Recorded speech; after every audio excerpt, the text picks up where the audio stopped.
And let's turn our attention now to the series of increasing attack on schools, especially with the abductions.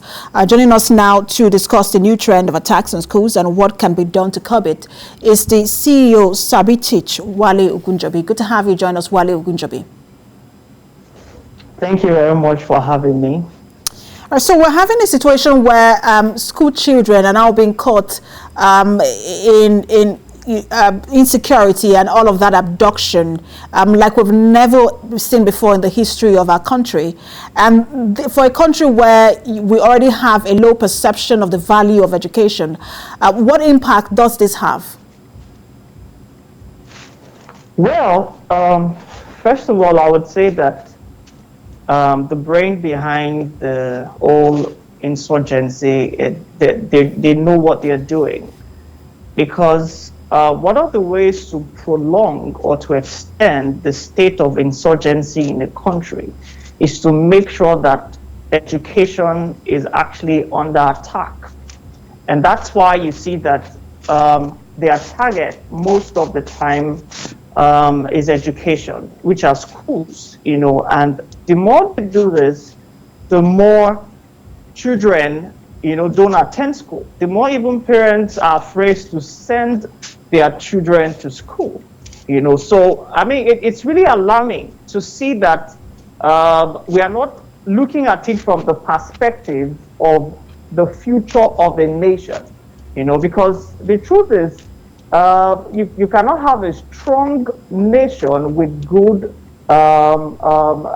ethics or with good foundation without education, and if we're really looking at the future of Nigeria, then we must take this seriously and see it as an attack on a nation, not on education alone, because if an education sector of a country is not solid enough, then that nation has no future.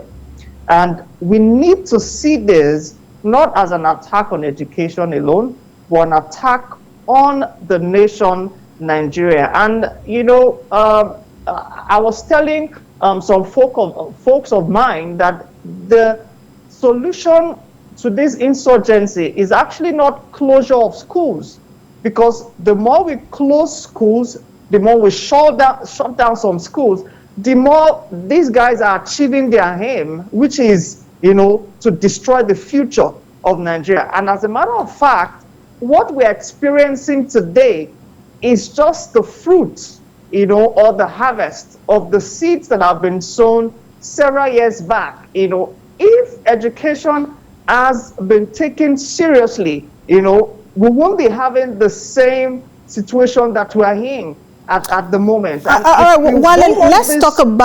Let's talk about the closure of schools, because you rightly noted that that's not the solution, but that's the solution that some state governments are taking.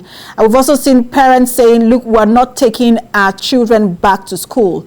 Coupled with the adverse effects of the coronavirus pandemic on education in Nigeria, when you put all of these together, what then is the long-term impact for us in terms of our educational system here? Well, what I'll say is we need to look at the effects that this already has. Number one, the coronavirus had an adverse effect on education, coupled with the present insurgency that we're tackling.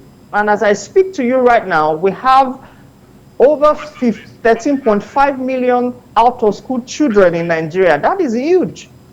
And you'll be shocked that 80% of these numbers of children that are out of school are from the northern Nigeria, which means that COVID-19 itself doesn't have much effect that the so-called insurgency and other factors are having on education, and we must look at that from this perspective, and for us, we must look at solving insecurity first, because when it comes to the pandemic, I mean, we're as a nation, we have been able to fight the COVID-19 pandemic, and even in the pandemic, we had other means of education. Some people leverage on the online learning, some leverage on other forms, which, kept education going, but I think, in my own opinion, that insecurity put more threats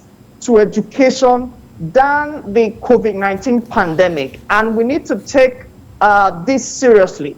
So look at it from this perspective. I mentioned earlier that 80% of out-of-school children in Nigeria are from the northern Nigeria, and you can also relate it to the adverse effect that is the part of Nigeria that has little education are the location where we have the rising cases of insurgency, which means that for us to tackle these issues that is ravaging our educational system, we must then enforce more education.